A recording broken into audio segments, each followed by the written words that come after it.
बिस्मिल्लाहिर्रहमानिर्रहीम। अस्सलामुअलैकुम। I am doctor Usman Ali Khan और आप लोग देख रहे हैं एस्ट्रोलॉजिकल गाइडेंस।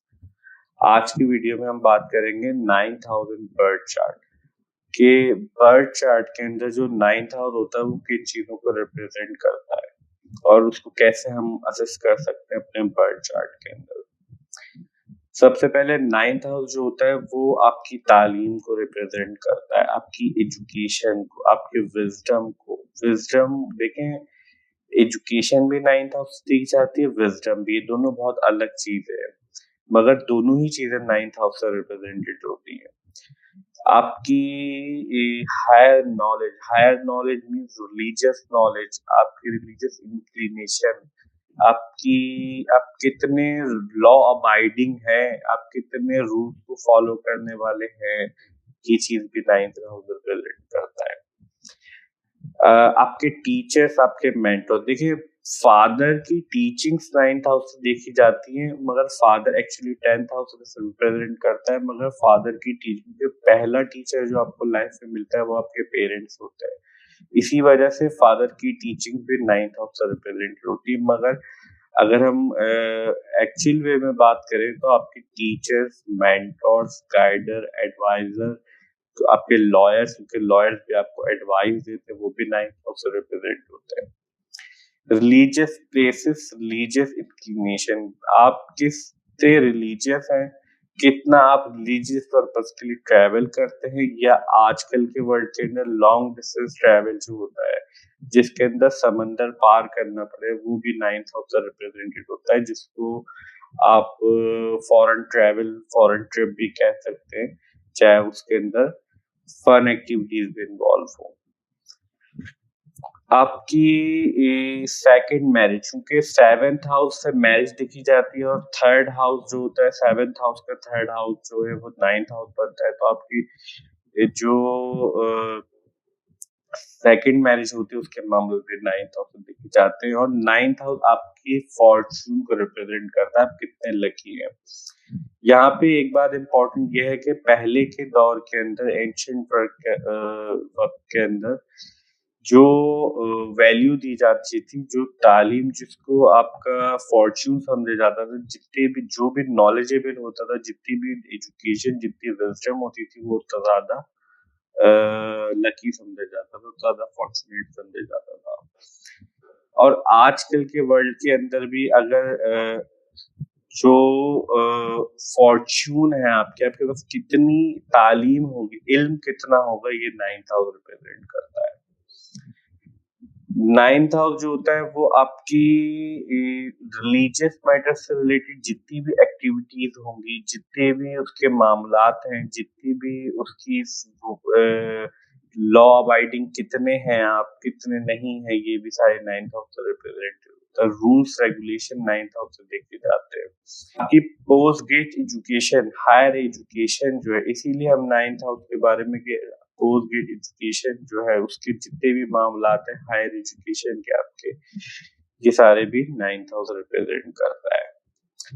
अब अगर कोई बंदा या बंदी अपना 9th हाउस अपना बर्थ चार्ट देख रहा है, उसको 9th हाउस अपना असेस करना है कि वो 9th हाउस को कैसे असेस करे, तो सबसे पहले आपने ये देखना है कि 9th हाउस का लॉर्ड कहाँ प्रेजेंट है। लेट सपोज आपका 9th हाउस के अंदर जो साइन आता है वो है इस लियो साइन, और लियो साइन का लॉर्ड होता है सन। लेट सपोज सन जाके किसी नेचुरली बेनिफिक साइन के अंदर, फ्रेंडली साइन के अंदर प्लेस्ड हो जाता है।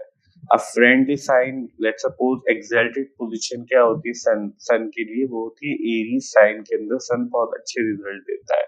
अब 9th हाउस का लॉर्ड अगर आपका एरीज साइन के अंदर प्लेस्ड है बर्थ चार्ट के अंदर, तो इट्स मीन आपका 9th हाउस का लॉर्ड जो है वो एक्सल्टेड पोजीशन पे है अपने आपके बर्थ चार्ट के अंदर। मींस आपको लाइफ के अंदर 9th हाउस से रिलेटेड जितने भी मामला आप फेस करने पड़ेंगे, उन सब के अंदर काफी आसानियां होंगी और बहुत जल्दी आपको सक्सेस मिल जाएगी, क्योंकि आपके 9th हाउस का लॉर्ड जो है वो बहुत अच्छे फ्रेंडली साइन के अंदर प्लेस्ड है। बिसाइड दिस कि वो नेचुरली मेलेफिक हाउस के अंदर प्लेस्ड ना हो, 6, 8 और 12th हाउस के अंदर। अब इसके बरक्स अगर लेट्स सपोज आपका जो 9th हाउस का लॉर्ड है वो एनिमिकल साइन के अंदर प्रेजेंट हो जाए, उसके बैड साइन के अंदर प्रेजेंट हो जाए, क्योंकि जो आपका सन 9th हाउस का लॉर्ड है वो डिसाइड करेगा कौन सा साइन जो है वो पॉजिटिव है और नेगेटिव है उसके लिए। अब इसी तरीके से जैसे एरीज साइन एक्सल्टेड बहुत अच्छा कंसीडर किया जाता है सन के लिए, और यहाँ पे हमने सन की एग्जांपल ली है। और जो लिब्रा साइन होता है वो डिबिलिटेशन वीक साइन से अंदर जाता है।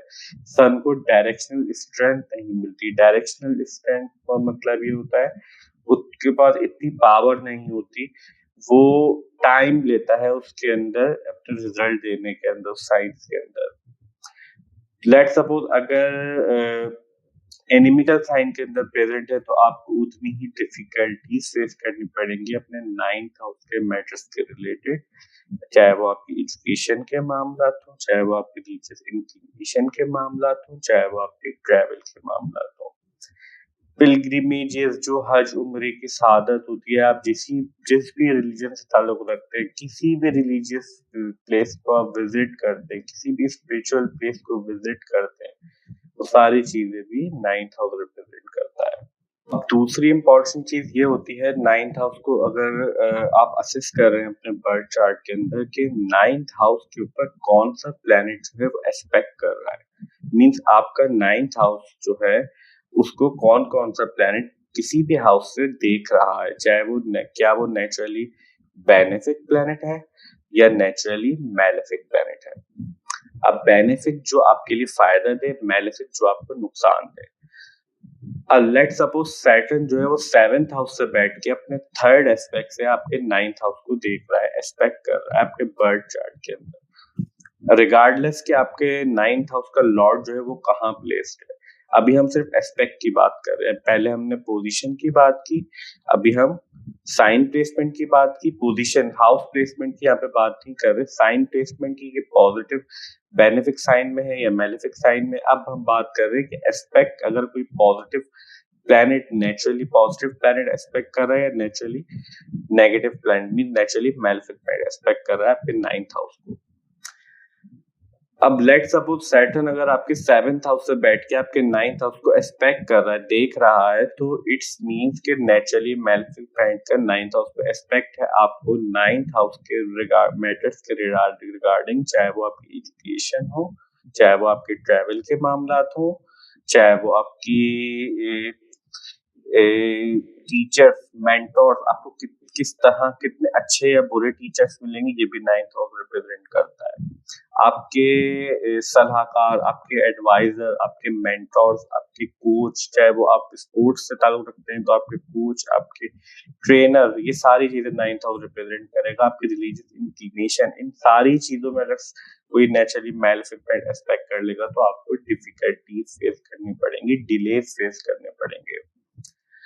अब लेट सपोज अगर जुपिटर नेचुरली बेनिफिक प्लैनेट है, Jupiter most benefic planet consider किया जाता है, अगर वो फर्स्ट हाउस में प्लेस्ड है और आपके 9th हाउस को एस्पेक्ट कर रहा है अपने 9th हाउस से, इट्स मीन कि आपको अपने एजुकेशन या 9th हाउस के मैटर्स के रिलेटेड जिंदगी में काफी आसानियां हो जाएंगी। आपको एजुकेशन का उसूल करना काफी इजी हो जाएगा आपके लिए, आपको इंटरेस्ट पैदा होगा, आपकी पास जो है वो इल्म किसी ना किसी तरीके से आपके पास रहेगा, आपके पास अच्छी डिग्री, अच्छी तालीम आप लाइफ के अंदर हासिल करेंगे, आपके लक रिलेटेड मैटर भी आपको सपोर्ट करेंगे लाइफ के अंदर, आपके गाइडर, एडवाइजर, लॉयर्स, ये सारे मामला आपके लिए बेनिफिशियल प्रूव होंगे, और रिलीजियस इंक्लिनेशन भी आपके लिए काफी स्टेबल, और आप उसको काफी स्टेबल और आप उस काफी हज उम्रे भी आप ज़ियारत भी कर सकते हैं, विजिट भी कर सकते हैं कोई भी रिलीजियस प्लेस, चाहे वो किसी भी रिलीजन से ताल्लुक रखते हैं। तो सिंपलेस्ट वे में ये तरीकेकार होता है अपने 9th हाउस को असेस करने का। तो हमारी आज की video 9th house birth chart के अंदर किन किन चीजों को रिप्रेजेंट करता है और 9th हाउस से क्या क्या देखा जाता है, यहीं तक थी। आई होप कि वीडियो आपको अच्छी लगी होगी और आप लोगों के लिए हेल्पफुल होगी, और अगर वीडियो हेल्पफुल हो तो प्लीज वीडियो को लाइक कीजिए, चैनल को सब्सक्राइब कीजिए। मिलते हैं नेक्स्ट वीडियो में, जब तक के लिए अल्लाह हाफिज, टेक केयर।